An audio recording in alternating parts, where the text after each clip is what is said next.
Hello and welcome to the Pittsburgh-Mon Valley Black Women Roundtable, listening session and discussion the challenges of COVID-19 and the vaccine and how as senior Black women are affected. I am Dr. Judith Moore, your host, and with me is my co-host, Miss Jerry Allen. Let me give you a little bit of background about Black Women Roundtable. Black Women Roundtable is a nonprofit national organization that works through coalition building and mobilization of Black women of all ages to participate in our democracy through educational programs and leadership training. Also, we are an organization who develops programs and leadership training. The coalition works to expand, strengthen, and empower Black communities to make voting and civic participation a cultural responsibility and tradition. The Pittsburgh-Mon Valley Black Women Roundtable is the Pennsylvania statewide affiliate. Ms. Jerry Allen, we ask at this time that you will introduce yourself and our panelists. Yes. Good afternoon. I am Jerry Ann Allen. I am the co-founder of Allen Place Community Services Incorporated. We are a nonprofit organization that our mission is to work with the senior community in the promotion of health and wellness programs. With that, as the co-founder, I am also active in the community with the faith-based health collaborative of churches that also promote health and wellness for all. A member of Metropolitan Baptist Church Health Ministry, serving as a deaconess, a licensed registered nurse for 40 plus years in the nursing field throughout hospitals and community health organizations. Today, I want to introduce to you our panelists, Elaine Jenkins and Joan Mitchell. Minister Elaine Jenkins is a licensed professional registered nurse and a patient advocate for many years. She is a life coach, wife, mother, and grandmother. Currently, she is an independent nurse contractor serving as a facilitator to Bethany Ministries with their COVID vaccination program. She is also a consultant to Allen Place Community Service, REACH Project, Gateway Medical Society, consultant, and she is the president of AARP Pittsburgh. Now I'll introduce you to Joan Mitchell. And Joan Mitchell is also a licensed professional registered nurse and a patient advocate, where she is a retired nurse anesthetist. Joan leads the Chi Phi nursing sorority, which the local chapter is Kappa Chapter Inc., which I am also a part of, serving with Joan.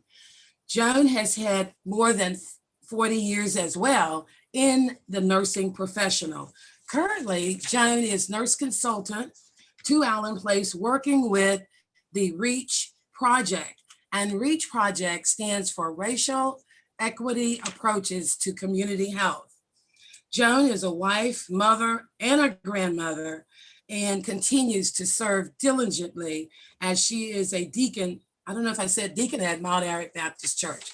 Thank you again for being with us, panelists. Okay, just going to give you some housekeeping things that you want to keep in mind. First of all, if you have any questions whatsoever, we're asking that you please put it in the chat.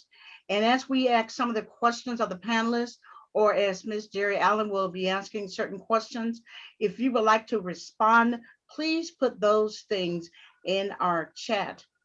Just for an opening statement, Essence Magazine reports that for Black women, the pandemic has negatively affected their finances, emotional well-being, and access to food and household essentials. So we are here to listen and to capture your experiences during this pandemic period.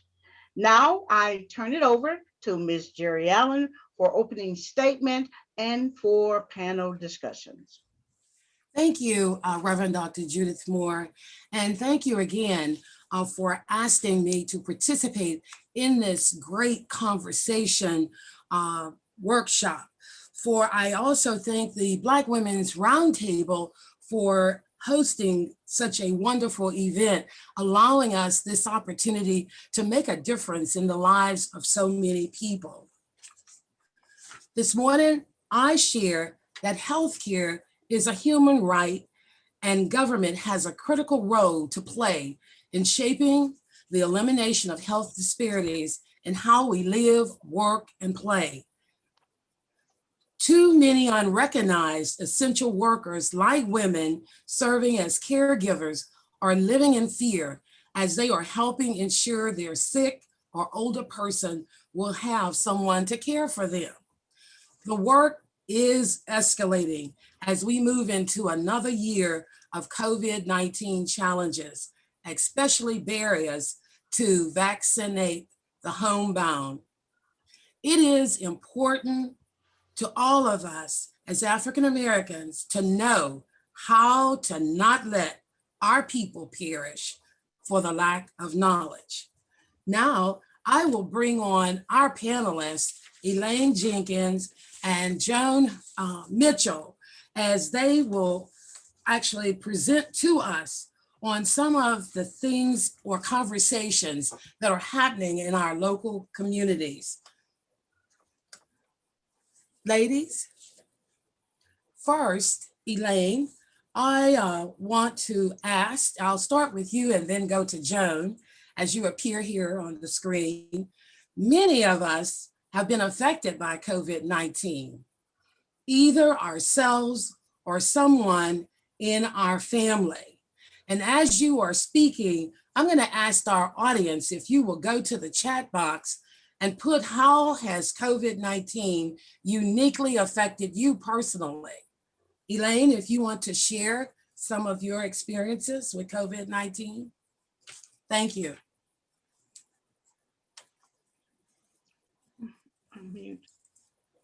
Unmute. Thank you. Good afternoon, everyone. First of all, I want to say thank you to Deaconess Jerry Ann Allen, Dr. Judith Moore, for allowing me to participate on this platform to discuss barriers which affect our Black senior women, who I'm a part of that area. And so what's interesting is that you mentioned about the COVID and what's going on in the community. First of all, let me just say that I'm a member of the PA Council on Aging as well. So we have a platform here that we're able to make some decisions or help to make some decisions to make it easier or to let people know what is going on in the aging community to possibly change some platforms and laws that are in place. So that's one of the things that I'm working very advocaately with. One of the interesting things is that in our Black community, the disproportionate impact of COVID has been significant. When I say we, the Black community makes up 13% of the population, and 26% of those total cases were COVID exposed. 32 hospitalizations, and 31 of the ICU admissions were in the Black community, 20% of deaths. Now, when you hear those alarming figures, it's important to realize that even now, today, we have a situation here where our Black community had been kind of missed. And the team that I'm heading is called the BCM, Bethany Community Ministries. And we recognized that there was a population of people who were not being able to get vaccinated. Even though they wanted to, they weren't being given that privilege. The privilege meaning that they didn't have social media, they didn't have technological apparatuses, they didn't have smartphones, they didn't have computers. They didn't, even if they had a telephone, they couldn't sit on the phone all day trying to get an appointment for a vaccine. And also, there were also many disability challenges, such as hearing impairment or vision impairment. They were unable to, or even if we look at some of the social determinants of health, we recognize that they didn't have transportation made available to them. So our team our vision is to go into the marginalized, most vulnerable communities, congregated living, such as high rises, and vaccinate this population.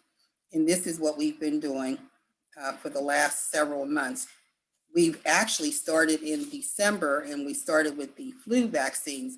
Then in February, when the COVID vaccine became available, we transitioned into COVID vaccine. And this is what we've been doing. So we've actually been able to vaccinate, put shots in the arms for over 2,000 people since February. And we continue to do that as I'm speaking now. We have a clinic going on right now as I'm speaking. And so we continue to do that as well. So thank you very much. Thank you, Elaine, and an applause to you for the numbers, and that we truly keep you in our prayers as you are out there on the forefront, making those kinds of connections. And even as you talked about the transportation, again, kudos to you for getting to those that are homebound, because that is an area that I have worked with for a number of years, and I know what the struggle is like here in Allegheny and the Mon Valley. Now we're going to hear from Joan Mitchell. Thank you.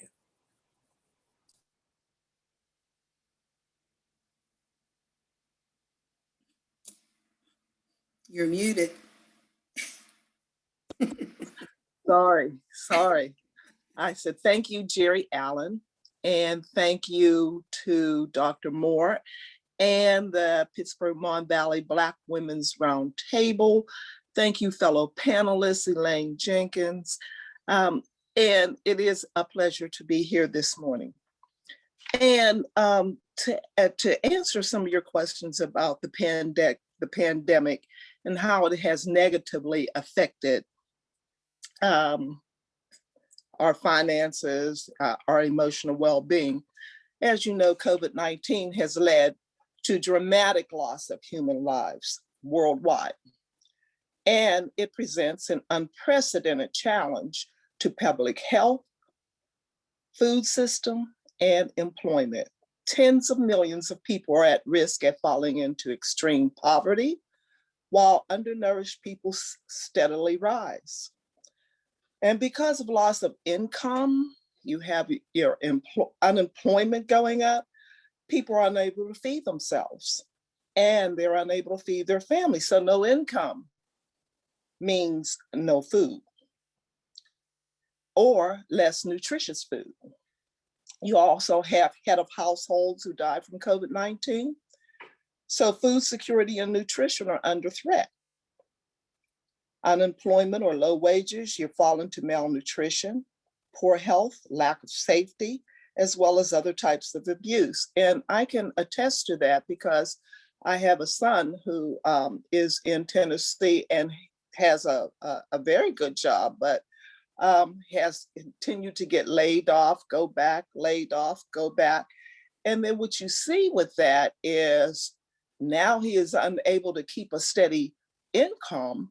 And now he is relying on food banks and those type of things to help him with feeding his children. So now you have your irregular income, you have lack of social support, and this leads to unsafe conditions, and emotionally this leads to negative coping strategies. So we must recognize the opportunity to build back better. We've heard that before. And be committed to support the crisis as it presents itself. Thank you.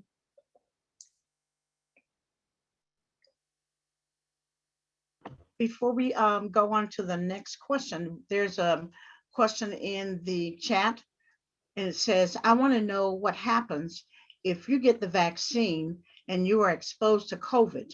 What is this virus doing while it's in your body? Okay. I can probably answer that.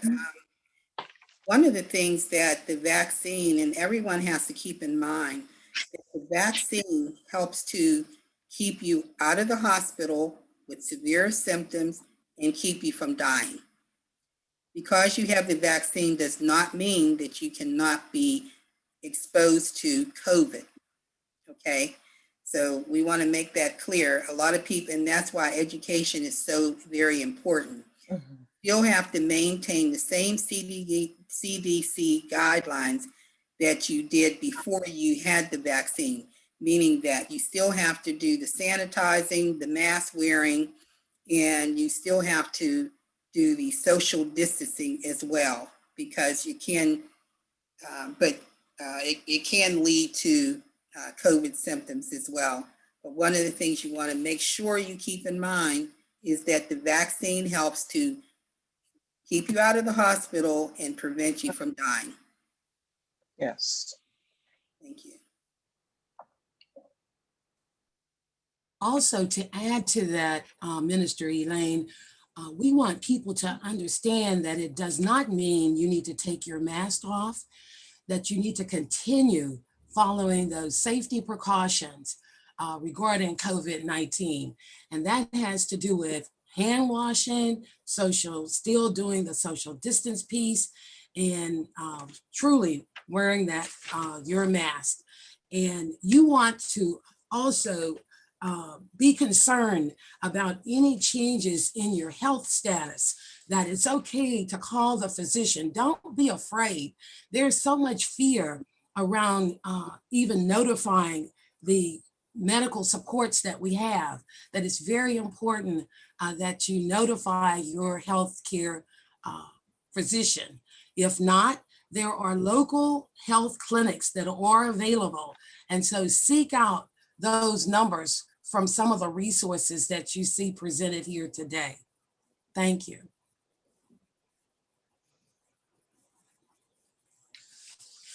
Dr. Moore, are you sharing the other questions that are in the chat?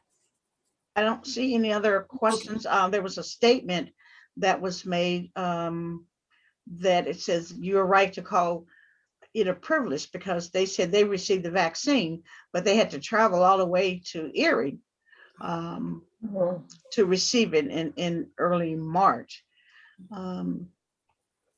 Yeah, so it's, it's such a, and then there's another one that says, because it is such a misconception and false sense of security, we have to make so sure about that. But you all are the experts, can better tell it. But those are the two comments that were made. Comments. Thank you. When we are in the, when we're doing our clinics in the high rises and all, after you get your vaccine, you have to wait 15 minutes. And during that time, that 15 minutes, when I say we, our nurses are the vaccinators or the observers for the people that are there, and they are always given health teaching. So yes, Ola, that's very important. We teach the people, the clients, that they definitely need to still maintain their distance, keep the mask on, and do the sanitizers as well. So we give health teaching at the time of their observation as well. We tell them about the vaccines. We tell them about what could happen if they see side effects, what to do. And as Jerry Ann had mentioned, to reach out to their healthcare provider if they having symptoms in a period of time where they need to learn. The question is, will there be an annual shot, and how long? That's the 64,000. How long does the vaccine? Yes. That's a $64,000 question. All the healthcare providers that I've been in contact with, no one has that answer, how long. They've been saying on TV now that you may need a booster in 6 to 12 months with all of the vaccines. So it doesn't matter which vaccine it is. That's what they're saying now. Hypothetically, they really don't know that concrete answer. You know, because this COVID is so novel, it's brand new. No one has been exposed to this COVID-19. They've had other coronaviruses, but not the COVID-19. So it's, you know, they're learning about it as the time goes on. And some things are documented and being able to be disseminated. Other things are still in the working process. And there, like you said, there is research that is still going on with whether you need to get a booster or not. And one of the reasons that I've been hearing on the TV is that the variances out there is one of the reasons why they are saying that you probably may need to get a booster in 12 months, 6 to 12 months.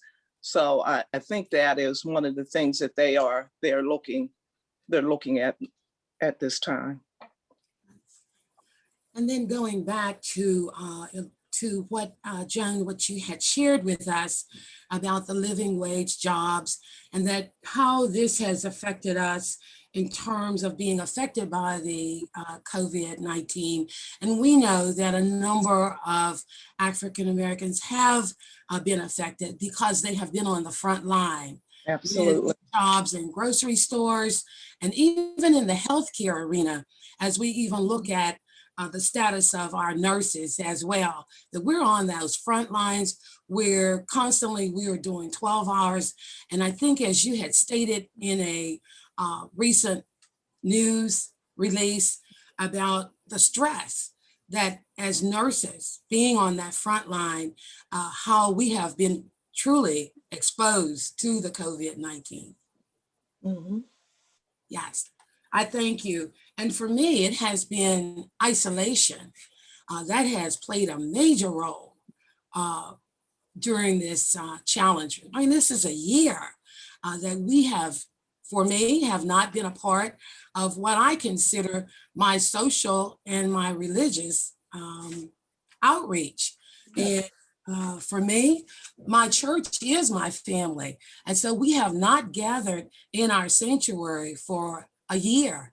And that, to me, has brought about isolation for many people. I've even had to increase the number of calls and communication to people because we see this isolation every day. Also, as we look, when you talked about the food, we know that a number of our churches and community organizations have reached out to do food banks. We had never had a pantry, so that is something else. I know we have a couple of other questions here, so I'm not going to linger. I'm going to move on to the next question to our panelists, and that is, what things have you seen that affect Black senior women and COVID? Joan, if you want to start with that, and then we'll go to Elaine. Thank you. Okay. As we know, with Black women, 54% of the senior women of Black women are citing feeling more exhausted, doing double shifts. They're spending more time in the household due to the children not being in school. And I can attest to that. I have to be a school teacher along with being a wife and a grandmother, and trying to make sure that my child is getting the necessary learning that's needed. So, you know, you're there in the household. I'm not used to being in the household. I'm used to being out there and doing things and going, but now I have to stay there and make sure that she's getting the correct learning. And what that does is when you have these increases of differences, it increases burnout and you get mentally exhausted. And so the disparity in the communities of color has borne the brunt of the COVID-19 pandemic in the US, and it's and you just see smaller shares of the vaccine. The vaccine rate for Blacks are less than that of whites. And so you just see just a disparity out there, and that's all. You're Thank you. Thank okay. you, Joan. I appreciate all of what you have just shared, especially that piece on the education with the children, because we know that a number of our schools have been closed, and that it has made a difference as to who will watch the children. So I do appreciate all of those points that you have just brought to our attention. We'll move to Elaine before we have more elaboration here. Thank you, Elaine. Hey, thank you. You know, it's interesting what Joan was saying, and you, Jerry, as well. And you mentioned a very important piece that our member, our PA Council on Aging, we had a program, and actually it was information that was brought out concerning one of the aspects of social determinants of health, and that was the social isolation part. Social isolation is very real in this COVID pandemic time, so real. It leads to anxiety, depression, addiction, suicide. Those are all real things that we're hearing. And the other thing too is that, you know, a lot of times we're getting social isolation confused with social distancing, okay? So people think, some of my chapter members with AARP were saying that they were afraid to go out their homes. There are people that have been stuck in their homes and their apartments for a year, and that's no exaggeration. They are afraid to go out of their homes. So when we say social distancing, that means that they need to maintain a safe distance, 6 feet apart from other people, maintain if they're going to go shopping or something like that, they need to be cognizant of how close they are to other people. And there are stores that have what they call senior hours. These are hours when fewer people are in the store shopping, and that's the reason. Now, when we think about social isolation, we always say to make sure that they are socially connected. Stay connected some kind of way. And Jerry, you mentioned about the churches. Even though some of the churches are closed, it's important still to call on the phone, to exercise, to walk outside. Even if they don't go for a long walk, to just go outside and breathe fresh air. That's extremely important. When it's sunny out, natural vitamin D is a way of promoting health as well. Sometimes we mention to them, what kind of hobby do you have? Have a hobby, do something. Write in a journal. You know, we talk about writing in journals, and we have what we call a gratitude journal. Every day, what are you grateful for? You know, I'm grateful just to be alive, to be able to breathe. Because if I shared my testimony about how I went through COVID, this is a daily routine for me. When I open my eyes, I'm thanking the Lord, praise the Lord that I'm alive. He kept me here because I felt the same as a lot of other people that have had COVID. I thought I was not going to make it. I thought I was going to leave here. And I was praying that God would keep me. And so was my pastor praying. I had people praying for my life. And that's literally for my life. That's right. Family. So I know what COVID is. And this is nothing to be played with. This is a very real disease that can affect anybody at any time. Now, myself being a nurse, healthcare professional, I was probably more careful than a lot of other people would have been. And it still got me. So, you know, it's no respecter of persons, should I say.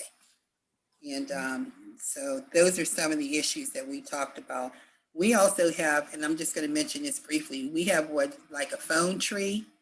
And every month, one of our we have people to call our members every month and ask them questions. You know, how are you doing? We don't want to hear, oh, everything's good. You know, what are your real concerns here?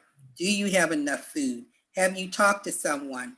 Do you have an emergency contact? Have you gotten your vaccine? Now that's the new question. Have you gotten your vaccine? If you haven't, what kind of barriers are you having? How can we help you? Because we can help people to get vaccines. I saw in the chat that someone had to go to Erie. You're right. Early on, a lot of people had to travel outside of Pittsburgh to get their vaccines. That was not uncommon. But now they're becoming more available and in our communities. And if there's a transportation issue, we want to know. We can help. There are people that can help us. Thank you. And thank you both. Somebody was, Joan, you were saying. Yes, I was going to just kind of piggyback on what you were saying about isolation. And when women have been negatively impacted more than men because of domestic violence is up, rape is up. Yes. And again, I speak about higher unemployment. Being a frontline worker, we're exposed more to the virus. Nurses, doctor, it takes a heavier toll on us mentally, being a frontline worker, wondering whether you're going to get COVID. Now that the vaccine is readily available, you kind of don't have that, you know, I kind of feel more protected with the vaccine. But like I said, when you're socially isolated, some of the things that you were saying, Elaine, go outside, take a walk. And I do take a walk. And when I go outside, I back in 2020, when everything was pretty much shut down, you could hear better because there was not a lot of bustle and traffic. The streets were quieter. You could hear the birds. You could hear God's green earth talking to you. You could hear the laughter of children playing. So those things are so very, very important. You know, think about those things whenever, you know, you are, you know, just out there and need to, you just kind of need to get yourself acclimated to just what's going on in the world. Right. Yeah, Thank you. yeah. See, I'm just want to add to that a little bit. And although we're talking about COVID, but the effects of COVID, I know my husband was very, very ill and rushed to the hospital. And it's just an awful feeling. He's in a life-threatening position, and yet I can't go in. Right. Yes. And that feeling of the barriers that are put on caretakers and others is that feeling of isolation you all talked about is really real. And you have to have something to hold on. For some it's faith, you know, for others it may be other things, but it is very difficult to hold on when you can't see your loved ones. That's true. You know, many people, I'm very blessed. Many people didn't ever get a chance to see their family member again. And so that whole grieving process is a whole nother level that we have to talk about. I'm sure that's part of the mental illness and emotional wellness part that has to be played into as we talk about, you know, how do we cope and how do we survive?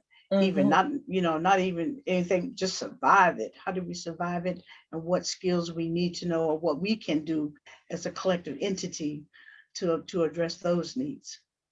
Absolutely. And we also look at the mental health and the trauma that we have experienced through COVID with women and children, with some of the racial and police brutality things that have occurred. Some of these events have triggered women to be even more protective, not only of their children, but even of their spouses as they go out, not even knowing whether they will make it back home. What does this translate to as the increased risk of the exacerbation of fear. And when I say fear, hypertension is the end result, where your blood pressure is constantly up. And those who have started out to the hospital with hypertension and ended up in the emergency room with diagnosis of heart attack, we have noted that there has been a real increase of heart attack, diabetes, and asthma exacerbation. And these rates that we're seeing, some has constituted to increased hospitalization death, which this is another fear as women make that choice not to go when they need to be in the emergency room. And I say that wholeheartedly because having just experienced the loss of a dear friend, it weighs heavy on my heart as we look ahead. Some of the things that we must continue to do is share information, continue to be on the path of sharing. I will end this question with a reflection from the past, and it is from Dr. King. We are caught in an impeccable network of neutrality, tied in a single garment of destiny. Whatever affects one directly affects all indirectly. Dr. Martin Luther King. Now we will move with the next question. What ways have you seen disparity in receiving the vaccine and for future access to outbreak distribution? Elaine and Joan. You're saying, have I seen barriers? Yes. Okay, yes. I've seen a phenomenal amount of barriers to getting vaccines into our marginalized community. And Joan Mitchell is one of the nurses on our team as well. We have had such, for us to be able to go into the marginalized community, the high rises, our team had to have vaccines available. And as you know, in Pennsylvania, or Pittsburgh, there were only 3 providers who had the vaccines. So our team has to go to those providers to get the vaccines from them. And just some of the barriers that happened was that the first provider that we were working with, oh, this is great. You guys are the only team that is going into the high rises to do vaccinations. And we're going to provide, and they gave us a number, X number of vaccines, shots to be made available to us. Well, that happened. I think we did 2 or 3 clinics with them, and then they shut it down. We don't have any more vaccines for you. Okay. So then we went to the second provider. The second provider, we sent them a list. We had about 12 clinics on the schedule. We sent them that. Then they said, we're gonna do all your clinics. So they did the clinics, and we had additional clinics because we get calls every single day. Can you come? My mother lives here. My friend lives there. Can you go in their apartments and get their shots? So anyhow, we had a number of vaccines to go into these other areas, high rises, and that provider shut us down. Then we had 600 shots that we had people signed up for 600 vaccines at that was our mass clinic that we did. Well, when they said that they were going to provide the vaccines, then they shut us down. So through prayer, when we talk about prayer and supplication, we had prayer. And I tell you, we've been praying all along this journey. I could write a book on what the things that we've had to deal with. And so the fourth provider who's working with us now, through prayer, the third provider came alongside us and they vaccinated the 600 people. It was supposed to be 500, but you know how God is. He made it 600 people vaccinated. So now because our team has done so well in the Pittsburgh area, we have other people that are coming alongside us and saying, okay, well, we have another group that is working with us now to get the other clinics done. But what's interesting is that each one of the providers that said they would help us, when it came time, they only gave us a small amount of vaccines. So that left us in a crunch each time. But as one door closed, another door would open. So that's the grace of God. And interesting enough, even with that, the people that we go into, they've been saying, people have said, oh, the Black community, they don't even want the shots. They don't want the vaccines. Well, that's not true. And Joan could attest to this as well, because when we have had our clinics, our people are so thankful. Yeah. Aren't they, Joan? Yes, they are. Mhm. They're just, they're so thankful that we come into their community, into their homes, and we provide the vaccines for them. They say, if you hadn't come here, we wouldn't be able to be vaccinated. We would just be stuck, I mean, we hear this all the time. I had a lady the other day said, I haven't been out my apartment. Her daughter was with her. She said, my mother hasn't been out her apartment for a year. And finally, she was able to get her vaccine. She said, you don't know the struggle I've had to try to get her a shot. We just haven't been able to do it. So, it's just, it's been very, but I get emotional when I talk about it because I see the effects of it, and I see what, had our team not developed, I don't know when the people in high rises would have gotten their vaccinations. That's right. Right, Jen? That's so very true. I agree with you so much, and it's been a pleasure to work on the team with you, Elaine, to go out into the high rises and give those vaccines. And like you said, the people are so very thankful that we're there, and it just have conversations with them. And when we went back to give them their second shot, I'm glad to see you back, and so it has been a pleasure to be out there on the front line giving those vaccines. But your question about disparity in receiving the vaccines, yes, there definitely is a disparity. Communities of color, we have borne the brunt of this COVID-19 pandemic in the US, and we've received smaller shares of the vaccine. And why is that? And vaccine rate for Blacks are less than our counterpart are whites.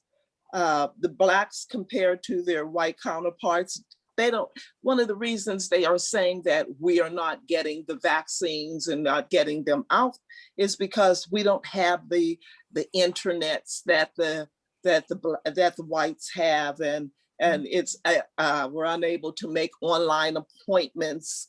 So they're using that as an excuse, and it is an excuse, but we're getting better at it, that seniors don't know how to use their internet to get these appointments, and it is complex to try to get online and try to put your name in, but now you're starting to see walk-ins and that type of thing. So hopefully, that'll get better.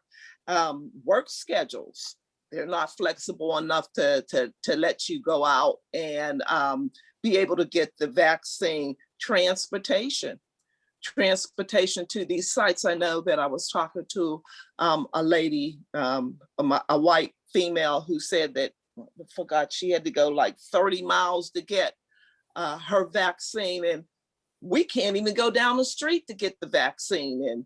But our transportation to these sites, it like Elaine said, if you do have problems, give them a call, so, because they are trying to do transportation to get that vaccine. And just being there at the high rise and seeing the seniors who could not come out of their apartments, and we go into their apartments and give them their vaccine, that's a good thing. Vaccine hesitancy. you hear all type of things. I know we had one lady that she was so afraid to get this vaccine. She was there and she was going to get the vaccine, but she was so tense and so afraid. And that's because of lack of knowledge. So we have to get out there. We have to educate and talk to our Black and Brown brothers and sisters and tell them, you know, the reasons why they should have vaccines. So, You know, interesting enough, Joan, and I wanted to say, the lady, probably the same lady that you're talking about, she had her first dose vaccine and she had worked herself up into a frizzy. yes. To the point where her blood pressure had gone up. She ended up, and we had to have her taken to the hospital because her pressure had gone out of control.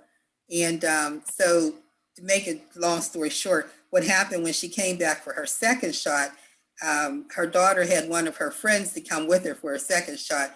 And when I began to talk to her, she said, "Oh, honey, I'm so glad that you're here." She said, "You made it so much easier for me because I diverted her attention from her shot, you know." And we started talking about other things. And she said, "Oh, I'm so happy." She said, "This wasn't nothing to it, just a little pinch, and that was it." Right. She said, "I'm not going back to the hospital today. I took my medication." Very good. Very good. Thank you both. As one door opens, another door closes. I heard that a while ago, and that is so true. As women continue to bear the burden of care in the household, and you know that we are looking at multi-generational families as well. You've got mom and dad living with you now as you try to take care of the children. It is a struggle. There is issues around trust and mistrust about the vaccine. How much information have we been given about the vaccine? And then looking at the past history of vaccines in general, what we have experienced as a people. The trusted messenger makes a big difference, as we have heard from both of you who have been out there on the forefront. And thank you for making that difference. Combating misinformation. What I keep hearing from both of you is that we need more people that look like us at the main table. And that is the decision-making table where those decisions as to what is going to go out into the community. I know that back in 2016, as I was doing a program, the same thing. This is not new to our African-American community, because as I reflect back, I can remember one organization saying to me, "Oh, you've got a great program to share with the community, but we don't know you." But then I said, "How many African Americans are at the table that you know?" Because we cannot continue for institutions to take programs to our communities without bringing us to the table. And so I am so glad that we're having the conversations, because there are more people from the audience who can take this message back to other family members as well. With equality, what are we missing? What should we add to the table? I heard somebody. That was me. I was going to address a question. When I say shut down, what was those issues as far as the vaccines went? What the issues were and continue to be is that the providers want to do the mass clinics. Mass meaning that they want to vaccinate thousands of people a day or hundreds of people a day. And that's what happens. They take the vaccines away from, like, basically like our team who wants to go into the high rises. We may vaccinate 100 people a day, but the providers want to vaccinate 1,000 people a day. So they want to do mass clinics. Okay, that's what happens. So they say, "We don't have vaccines for you." Okay, so you meaning that, and I take it personal because it's the African American community. we are the ones that have the highest comorbidity, meaning we have the highest blood pressure, heart disease. We have the highest mortality. We are the ones who have died more often than the Caucasian community. And so when you say to us, you don't have vaccines for me to go to these high rises, that means you don't have vaccines for the Black community. You want us to travel to a site that's over at the stadium where thousands of people are, and you want me to, or my people, to stand in line for hours and or stand in line for a short period of time. And we already have challenges. We already have all the things that I've mentioned, along with asthma. Jerry, you mentioned that earlier, and other comorbidities. You know, this COVID has caused so many other things to be enhanced as far as healthcare goes. COVID fatigue leads to weight gain. How many people have gained 20 to 30 pounds since this pandemic started? Yes, we all have. And this leads to increased health issues. So our outcomes are poor to begin with. So, you know, these are kind of issues that we are always talking about, health outcomes. We want positive health outcomes.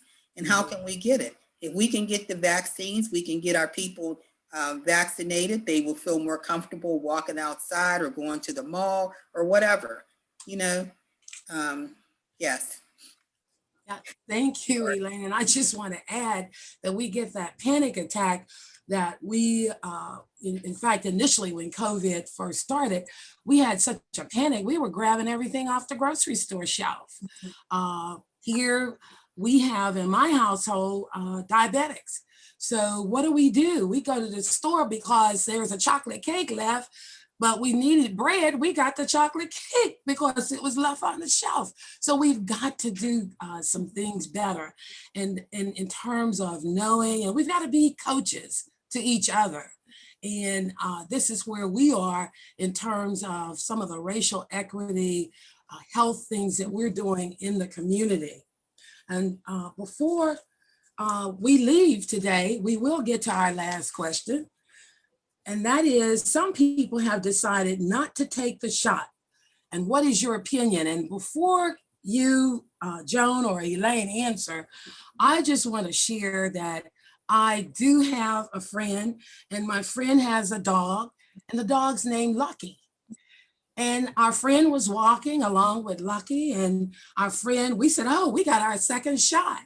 Well, our friend said, oh, I'm not taking that shot. So my husband shared, he said, well, does Lucky have his vaccines? Oh yeah, Lucky's gonna have his vaccines. So what is it that we're not understanding the importance of the pet versus the actual human being? In fact, taking care of self. And that is one of the first things we have to do, is take care of ourselves. Whether we've got others in our household, that we must make it a point that we can't take care of the dog or the cat or others until we take care of ourselves first. So I'm going to hear from you all. Okay. One thing I wanted to say is, as a community, and this is a quote from a very close friend of mine, as a community, we cannot be made whole if there is one who is left behind.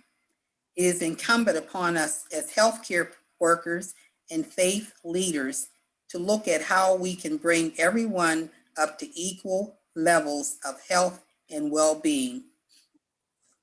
So with that in mind, when people say, I'm not going to take it, or what do you think?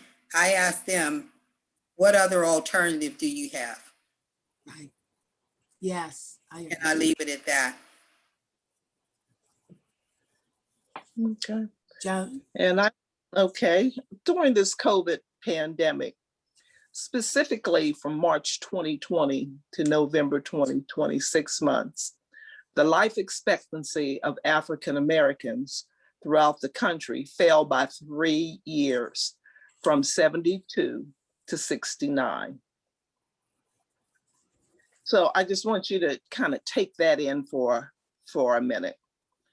And so what that is saying, that if you think about your decision to not take the vaccine, think about that decision. Look at how many people have died before we even started taking the vaccine. Over 500,000 people have passed away.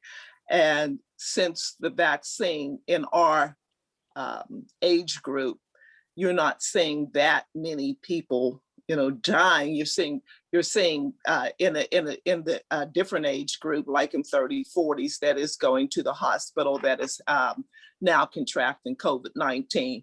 But think about what are the reasons that you are deciding not to have that vaccine. I'm not saying that you should get it if you feel that you shouldn't get it, but just think about it before you make that decision to say, no, I am not going to get that vaccine. Just look at, your reasons why. And hopefully that'll change your mind in with taking this vaccine. I know I did. And when I got my second shot, I thought I was bulletproof. I was walking around with my chest out, I have that second, and I feel good about the decision. So, and then, I know J&J, Johnson & Johnson, had the problem with the blood clots, and that didn't help at all.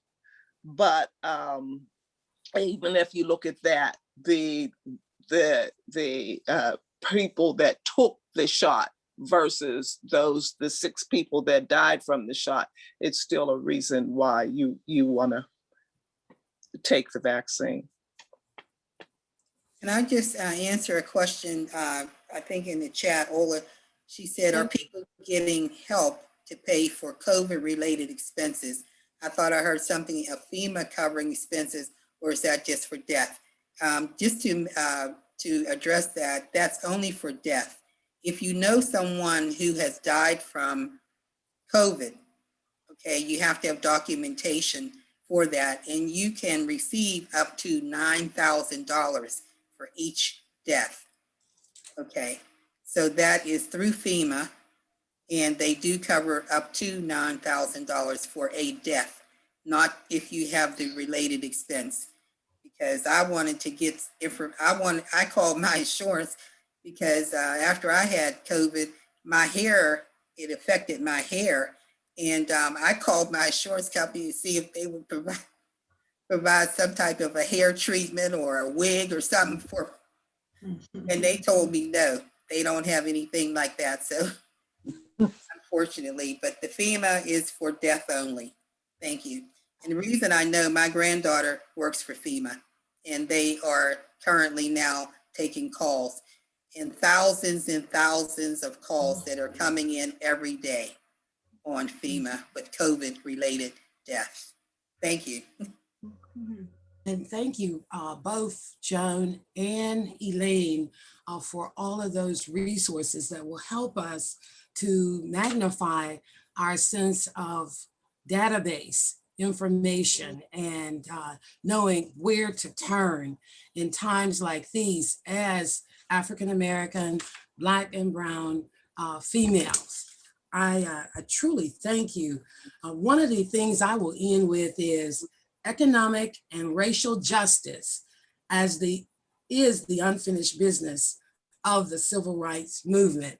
And that's what we're being faced with today. Dr. King, thank you. And thank you, Dr. Moore. Back to you. All right. Thank each and every one of you. Just want to comment a little bit about shot or no shot. There's nothing like a decision being made for you when you see someone you love almost check out or die from it. And so when my sister got COVID, they initially sent her home. It's a top hospital in DC. And she went to another hospital. She went home, and she stayed at the house a little too long and didn't go back to the emergency room.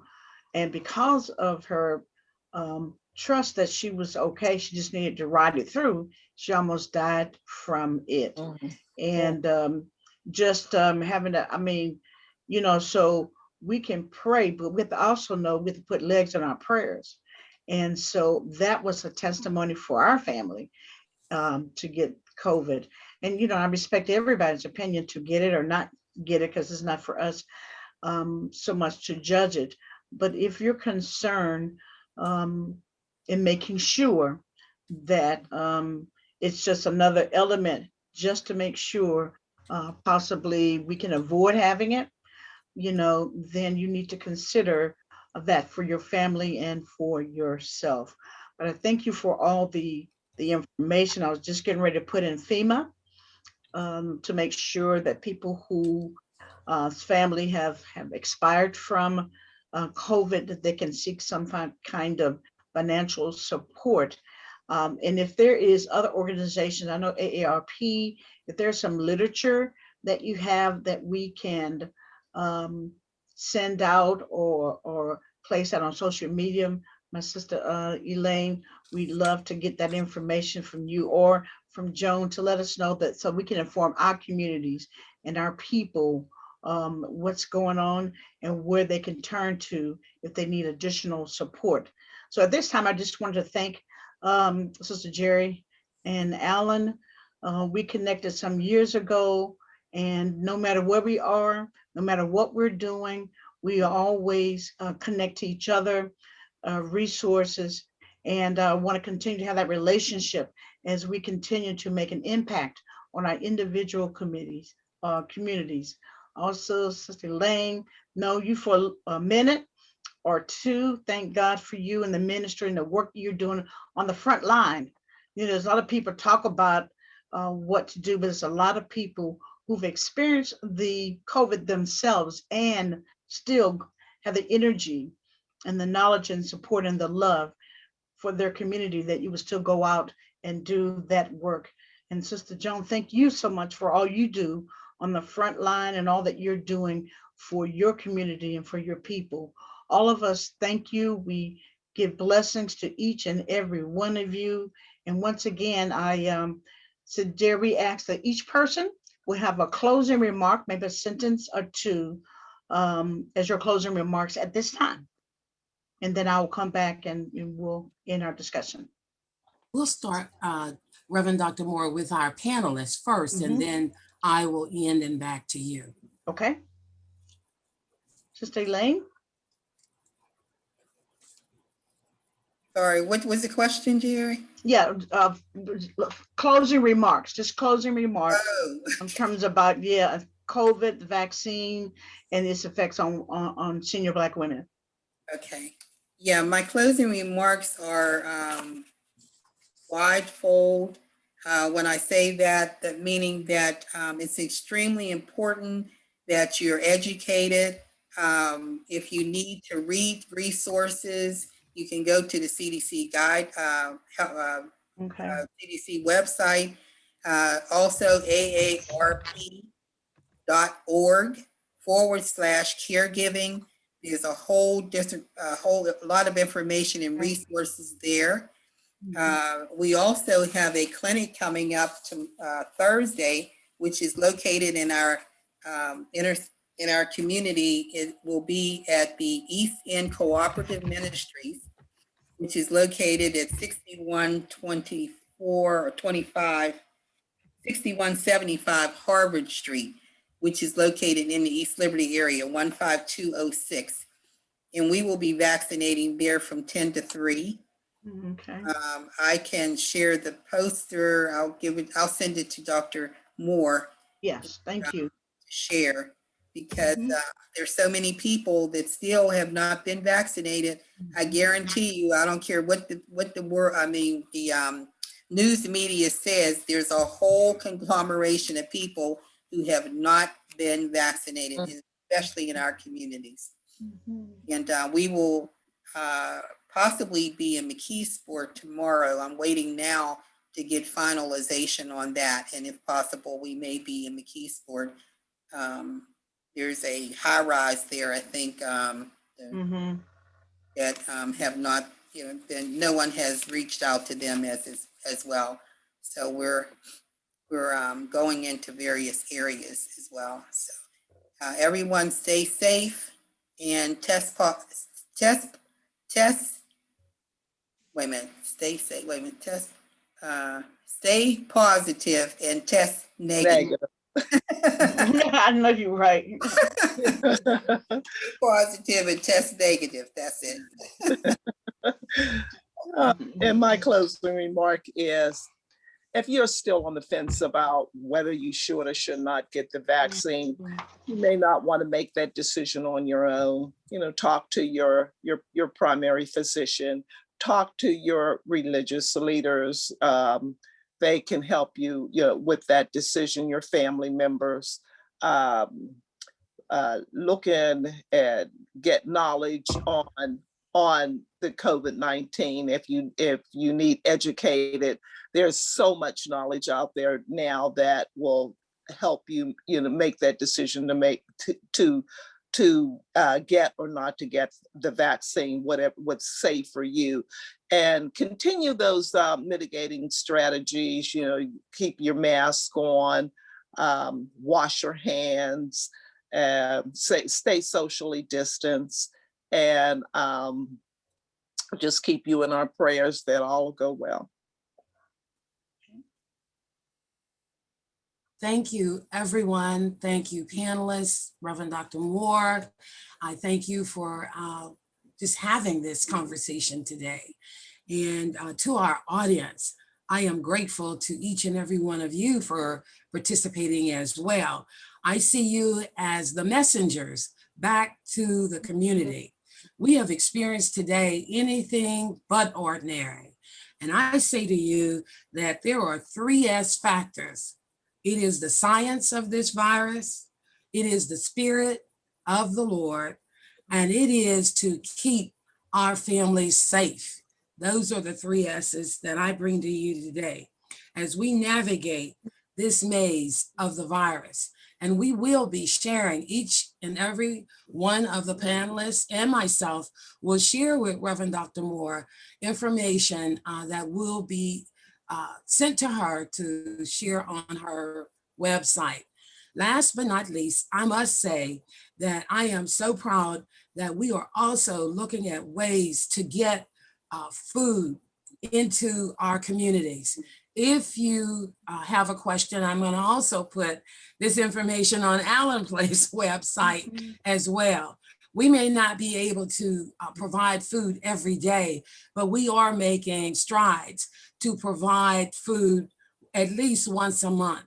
And if we can bring this together with other resources, truly, there should not be families who are lost at this time. Thank you.